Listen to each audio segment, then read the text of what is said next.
Bom dia, pessoal. Eu disse que não ia fazer mais vídeos sobre metafísica, mas eu resolvi fazer um, especificamente, porque eu falo muito em Jesus aqui, né? Mas pode parecer assim que eu sou um padre, né? Eu sou católico, todo mundo sabe, e acredito mesmo em Jesus, na sua história, na sua vida, na sua morte, na sua ressurreição. Eu acredito porque eu acredito que as possibilidades do ser humano não são só as que a gente conhece, que a nossa ciência determina como possível. O impossível pode ser possível, certo? Mas eu gostaria de esclarecer a minha visão de quem foi Jesus. Ela é um pouquinho diferente da igreja, né? Mas eu entendo a igreja, ela tem o seu papel, né? E talvez um dia ela se permita também descobrir o verdadeiro Jesus e junto com todas as outras instituições, porque esse passo tem que ser dado por todas, eu digo pela ciência, pelas igrejas como um todo, enfim, pela filosofia, enfim, né? Eu entendo que Jesus era um palestino, né? Como um palestino qualquer, ele tinha pai e tinha mãe biológicas, né? Então, não foi o espírito que fecundou Maria, provavelmente foi um homem. Maria, me parece que tinha 13 anos, era uma menina, possivelmente ela se apaixonou por um homem, possivelmente mais velho do que ela, que poderia ser até um sacerdote judeu, ou podia ser um legionário romano, já que a Palestina estava ocupada por Roma, né? E essa é a tese mais forte, que seria um legionário romano que se chamava Pantera, né? E que depois foi mandado embora, eu acho, até por causa disso, e ele veio a morrer e foi enterrado na Alemanha. Eu não sei se ele era daquela região que hoje é a Alemanha ou não, mas você sabe que o legionário romano tinha moreno, né? Preto mesmo acho que não tinha, porque Roma não chegou até a África subsaariana. Mas ali do norte da África tinha pessoas muito escuras entre as legiões romanas e elas eram muito valorizadas pela sua valentia, que era o que Roma, na verdade, valorizava. Roma não olhava a cor da pele. Esse assunto eu vou tratar quando tratar da escravização do homem pelo homem, né? Mas aqui ainda não fiz esse vídeo. Mas Roma não olhava a cor, né? Então tinha loiros de olhos azuis, tinha morenos, tinha, né, pessoas feias, bonitas, grandes, pequenas. Principalmente os legionários eram valentes, né? E geralmente escravos, né, que depois conseguiam a liberdade se tornando legionários, né? E então, se era um legionário romano e uma menininha de 13 anos se apaixonou, eu presumo que ele era bonito, até porque Jesus era um homem bonito. Ele era um homem alto, musculoso e de muita presença, pelo que a gente tem poucos relatos aí. Quais relatos tem? Tem o relato do Flávio Joséfo, que se vocês olharem aqui, né, tá o livro dele lá atrás, né, que é Os Hebreus, se não me engano é o nome. E o Flávio Joséfo faz aí um pequeno comentário sobre Jesus, né? E além do mais, eu considero o Sudário um documento real de Jesus. E pelo Sudário era um homem alto e de proporções musculoso, forte, né? E muito parecido com o Jesus que é representado por aí. Será que ele era preto? Tem gente que diz que ele era preto. A chance dele ser preto mesmo, era muito pequena, né? Porque senão isso seria dito. Não era comum pretos. Eu acho que nem existiam pretos subsaarianos naquele tempo. Mas se ele por acaso fosse preto, ele seria o mesmo Jesus, né, pessoal? Ou talvez tivesse, inclusive, um valor maior para nós, né? Então isso, dizer que ele não era preto não é racismo. Ele possivelmente era um típico judeu, né? Mas talvez até tivesse cabelos claros, se o pai dele, por acaso, era um alemão, era um germano.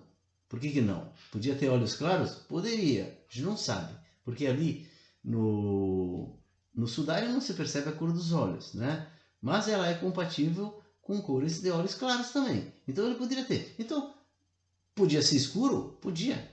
Isso não faz diferença, né, pessoal? Recuperar o Jesus real histórico impõe uma certa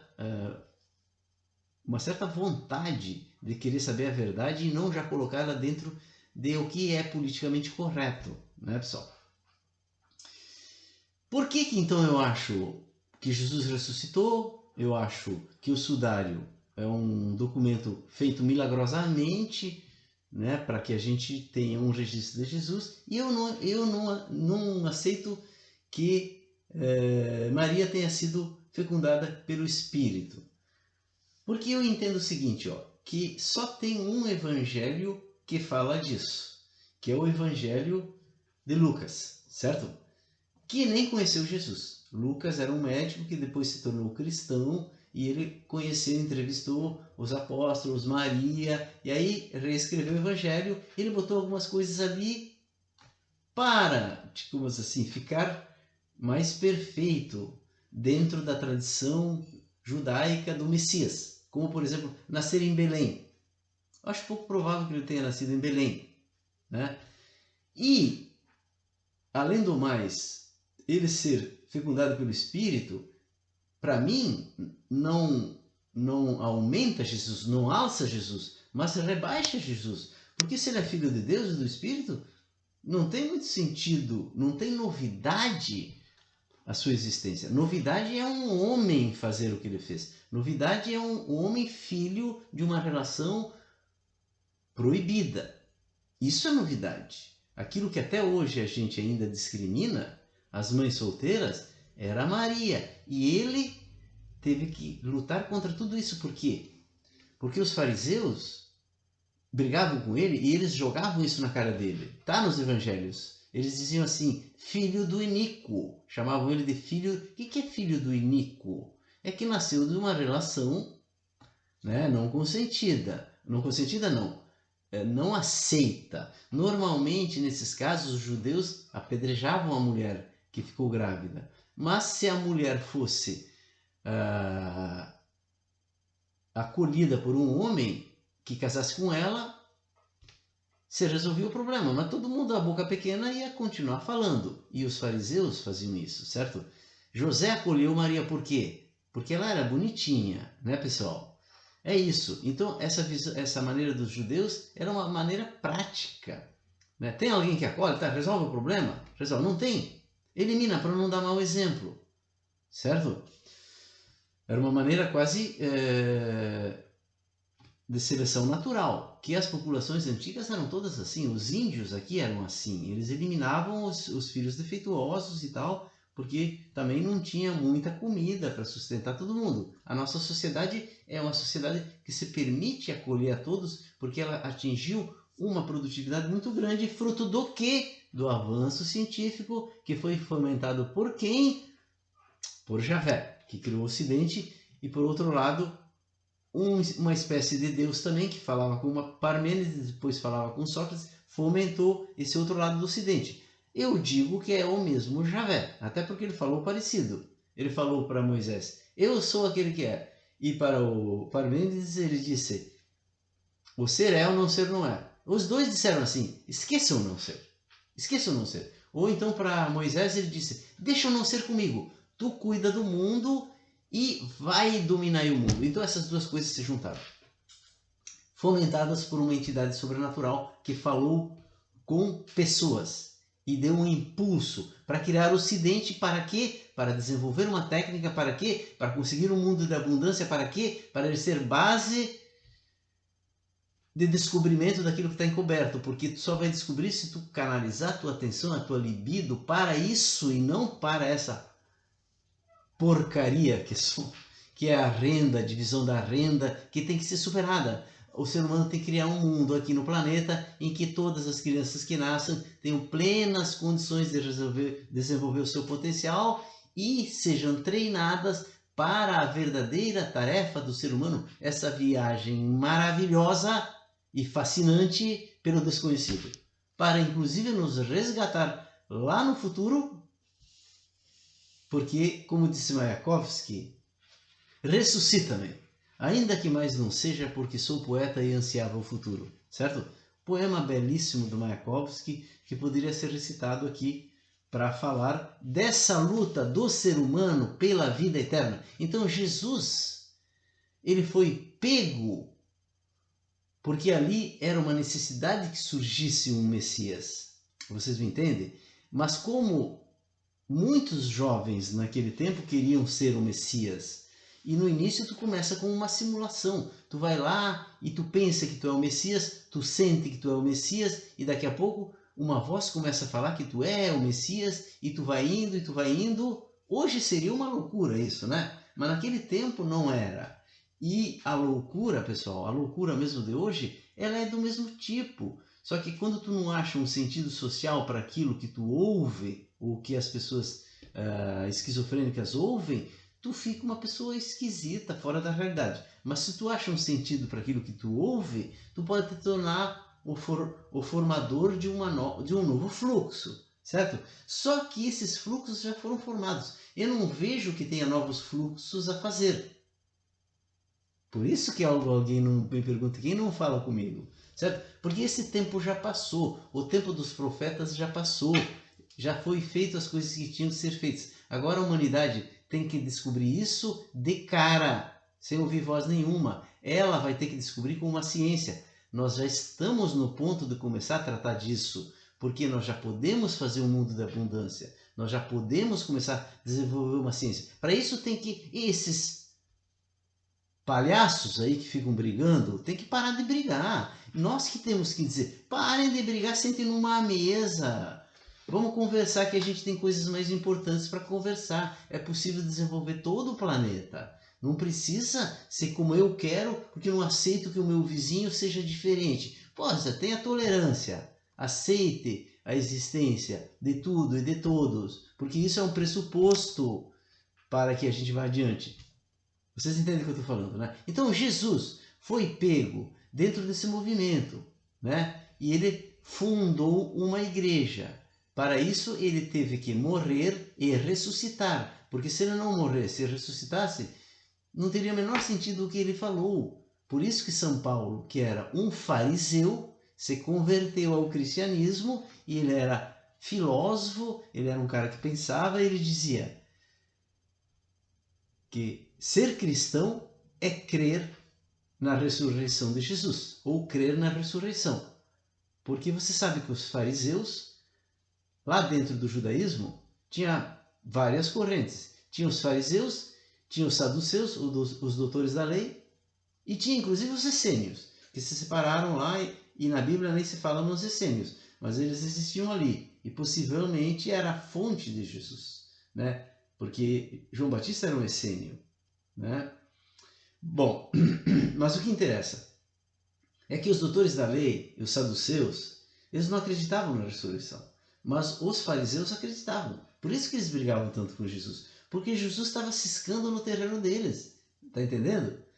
Depois, o São Paulo começou a perseguir os cristãos, perseguir até que aconteceu aquele célebre acontecimento, né? Que estava ele indo perseguir judeus, e aí ficou cego, caiu do cavalo, e uma voz começou a falar com ele, dizendo assim: Saulo, Saulo, por que me persegues? Saulo, Paulo, é o mesmo, né? E aí ele disse: Quem é, Senhor? Eu sou aquele que tu persegues. E aí Jesus começou a orientar e ele se converteu, né? Eu estive nesse local desse acontecido, que é na Via Ápia. Desculpa, não é esse local. Esse local da Via Ápia foi quando Pedro estava saindo de Roma, certo? Fugindo da perseguição, e Jesus apareceu e disse... Jesus apareceu caminhando em direção a Roma. E Pedro se voltou e disse: Senhor, onde vais? Quo vadis, né? Tem aquele livro, Quo vadis. E Jesus disse: eu vou lá cuidar dos minhas ovelhinhas, porque tu as está abandonando. Aí o Pedro se deu conta, voltou e fundou a igreja, certo? Depois ele veio a morrer crucificado de perna para cima, vocês sabem, o Pedro, né? A vida desse pessoal foi punk, foi punk. Eu entendo Jesus então nessa perspectiva, tá? E as coisas que ele fez foi orientado, mas quem orientou ele, Javé, digamos, que não ia escolher qualquer um, ele teve que escolher o melhor, o mais forte, o mais inteligente, o mais magnético, o que conseguia mobilizar multidões Mas ele fez coisas do tipo assim, ele transformou água em vinho para mostrar que existe essa possibilidade, né, pessoal? Imagina que maravilha, a gente não precisava mais fazer nada, simplesmente criar do nada a comida, verdade. Existe essa possibilidade, se tu quiser acreditar no que Jesus fez. Jesus, por exemplo, curou paralíticos. Jesus, por exemplo, fez cegos de nascença voltarem a ver. Jesus, por exemplo, ressuscitou Lázaro. Depois de uma semana ele já estava podre, fedendo.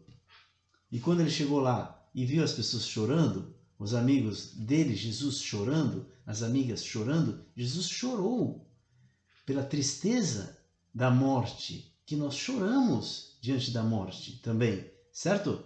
Porque nós ainda, quem é cristão, às vezes não chora porque acredita, mas eles não acreditavam muito. Naquele tempo não tinha se consolidado uma crença, que pode ser que não exista nada, mas a gente de alguma maneira acredita. Isso nos consola. Jesus chorou e possivelmente a voz que o orientava disse: chame o Lázaro, né? Chame o Lázaro. Né? E aí ajeitou os pauzinhos lá para Lázaro aglutinar de novo e voltar, digamos. Isso é hipótese, né, pessoal? Aí Jesus disse: abra o sepulcro, abra o sepulcro. Não, ele já está fedendo, Senhor, ele já está fedendo. Abra o sepulcro. Eles abriram o sepulcro e ele disse: Lázaro, vem cá, Lázaro. E o Lázaro, para a estupefação geral, apareceu.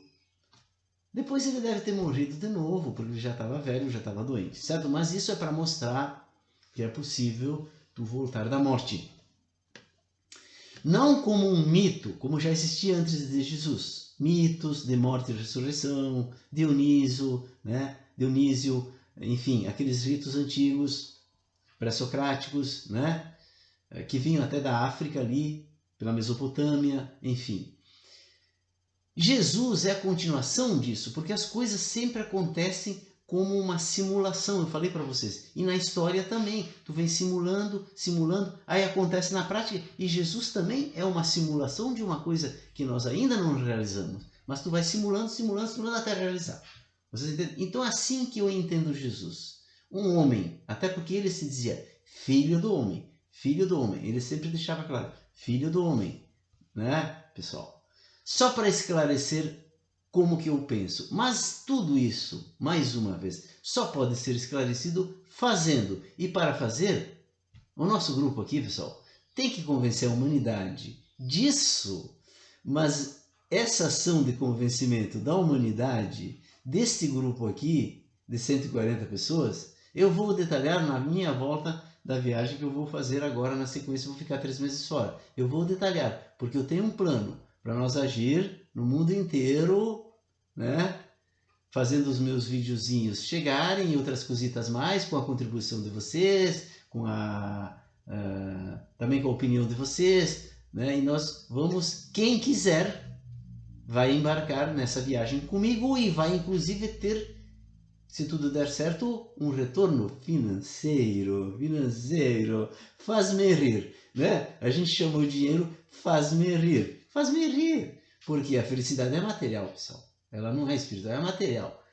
Eu já falei disso, vou falar de novo. E Jesus gostava também, por falar nisso, de se juntar, tomar um vinho, bater um papo, fazer festa. A felicidade é isso, é o compartilhamento. Isso depende do faz-me rir também, né, pessoal? Então isso está tudo nos meus planos que eu vou detalhar na volta, certo, pessoal? Então eu vou encerrar dizendo assim, não fui eu que disse, eu estou repetindo, nunca duvide do que pode um grupo pequeno de pessoas convencidos de uma ideia. Eu espero que eu forme esse grupo, nem que seja diminuto, de pessoas convencidas dessa ideia e nós vamos então tentar, com uma alavanca, mover o mundo. Olha só, mas isso vai ser no retorno da minha viagem, certo? Até o próximo vídeo. Beijos!